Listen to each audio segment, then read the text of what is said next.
तिम्रो लक्ष्य हुनुपर्छ प्रब्लम सल्भिङ गर्न सक्ने। फाइनल्ली साथी पेपर प्लान कम्प्लिट भइसकेको छ।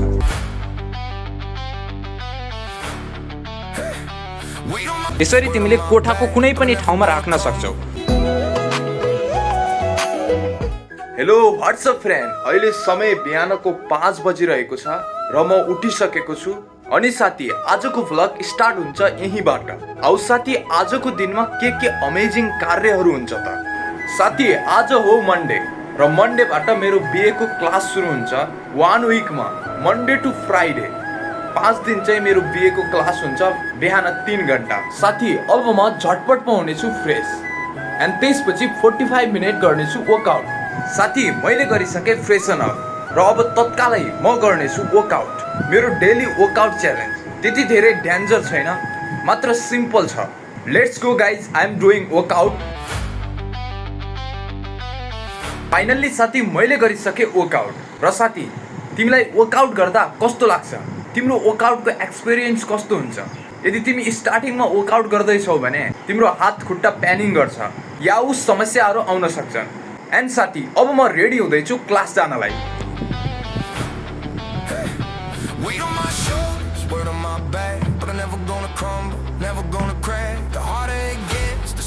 फाइनल्ली साथी म भइसकेँ रेडी र अहिले ठ्याक्कै टाइम भएको छ 5:58 र म बस्ने कोठादेखि युनिभर्सिटी जान 1 मिनट लाग्छ। यो 2 मिनट मेरो लागि पर्याप्त हुन्छ। एन्ड साथी अब मिल्नेछौँ 3 घण्टापछि। साथी म युनिभर्सिटी गएर आइसकेको छु। अहिले ठ्याक्कै टाइम हेर्ने हो भने 9:30 भइसकेको छ। अनि अबको 5-10 मिनटभित्रै म स्टार्ट गर्नेछु ब्रेकफास्ट बनाउन। साथी आज मैले एकदमै छिटो झटपट खाना बनाएँ अनि खाना बनाएर खाइसकेँ। यदि तिमी पनि स्टुडेन्ट हौ भने तिमीले पनि यी प्रब्लमहरू फेस गरिरहेका हुन्छौ। कहिले खाना छिटो बन्छ र कहिले ढिलो बन्छ र कहिले त झन् अल्छी लागेर बहाना चाहिएको हुन्छ। कुनै एउटा सानो बहाना भयो भने हामी दोष त्यसलाई दिन्छौँ। जब हामी सानो थियौँ आमाले बनाएर थालीमा नै दिनुहुन्थ्यो, तर पनि हामी त्यसमा पनि कमी कमजोरीहरू निकाल्थ्यौँ। कहिले नुन भएन, कहिले नुन बढी भयो, कहिले खाना नै ढिलो भयो र यदि खाना छिटो भयो भने आज त छिटो भयो। त्यति बेला हामीलाई एउटा बहाना चाहिन्थ्यो खाना नखाने। यदि हामीले खाना खाएनौँ भने आमा बाबाले पैसा दिनुहुन्छ र पैसा दिनुभयो भने हामीले स्कुलको क्यान्टिनमा खानेछौँ। त्यति बेला हाम्रो सोच यो थियो कि यदि आज मैले क्यान्टिनमा खाना खाएँ भने आज मेरो लेभल यहाँदेखि यहाँ पुगिसकेको छ। आज माथि म आफ्नो साथीहरूको ग्रुपमा एकदमै उत्कृष्ट छु, अलि माथि पुगिसकेको छु। सानैदेखि त्यस्तो बानी लागेको अहिले आएर अचानक त्यो बानी छोड्न सक्छ त? त्यसैले हामीलाई प्रब्लम हुन्छ एक्लै कोठा लिएर बस्दा। र तिमीले पनि यो चिज फेस गरिरहेको छौ होला। लौ साथी टाइम त बितेछ नि, अहिले ठ्याक्कै 12 बजेको छ र अब म केही समय रिभिजन गर्नेछु जो मैले मर्निङ क्लासमा पढेको थिएँ। फेरि रिभिजन नगर्ने हो भने पढाइमा पास हुन गाह्रो छ नि। फेरि यहाँ प्रब्लम छ नि, यदि बिना रिभिजन दिमागमा घुस्ने भए पास हुन धेरै सजिलो हुन्थ्यो नि। तर के गर्ने, यो दिमागमा बिना रिभिजनको कुनै चिज घुस्दैन।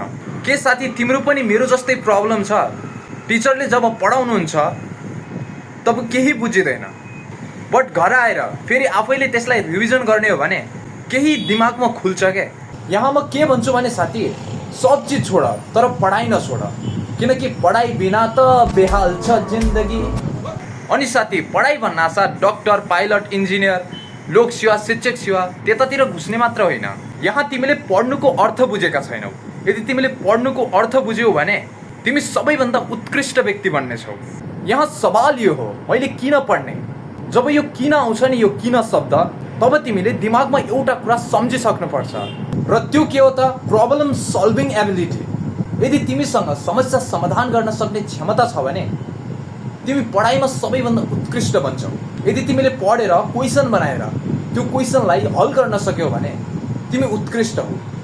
तर यहाँ धेरै छन् पढेर क्वेसन बनाउन त सक्छन् तर समाधान गर्न सक्दैनन्। यदि तिमीसँग समस्या चिनेर सल्भिङ गर्न सक्ने क्षमता छ भने तिमी नै उत्कृष्ट व्यक्ति हौ। त्यसैले साथी तिमीले पढाइको लक्ष्य जागिर खाने मात्र नराख। तिम्रो लक्ष्य हुनुपर्छ प्रब्लम सल्भिङ गर्न सक्ने। हाम्रो लाइफमा हामीले प्रब्लमहरू त धेरै फेस गर्छौँ तर त्यसलाई सल्भ गर्न सक्ने मात्र 5% हुन्छ र ती 5%हरूले पुरा कन्ट्री चलाइरहेको हुन्छ, पुरा विश्व चलाइरहेका हुन्छ। साथी यो स्पेस थोरै ज्यादा हुन आँटिसक्यो, अब हामी जाउँ अर्को कार्यतर्फ। साथी आज म तिमीलाई देखाउने छु बोतलको म्याजिक। म तिमीलाई सिकाउने छु बोतलबाट प्लान्ट कसरी बनाउने। अब म तिम्रो सामने नै बनाउने छु, एकदम केयरफुल्ली हेर। यदि तिमीले यो बनाउन सिक्यौ भने तिमीले आफ्नो कोठा डिजाइन गर्न सक्छौ आर्टिफिसियल प्लान्ट जस्तो। साथी तिमी पनि सिक्ने कोसिस गर मेरो साथ साथै। अब म देखाउने छु स्टेप बाई स्टेप बोतलबाट कसरी एक क्रिएसन बनाउने। आउनुहोस् साथी, अब म बोतलबाट म्याजिक गर्नेछु।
फाइनल्ली साथी पेपर प्लान्ट कम्प्लिट भइसकेको छ। साथी अब म यसको रुट नजिकै यहाँ म सानो सानो हर्बहरू राख्नेछु।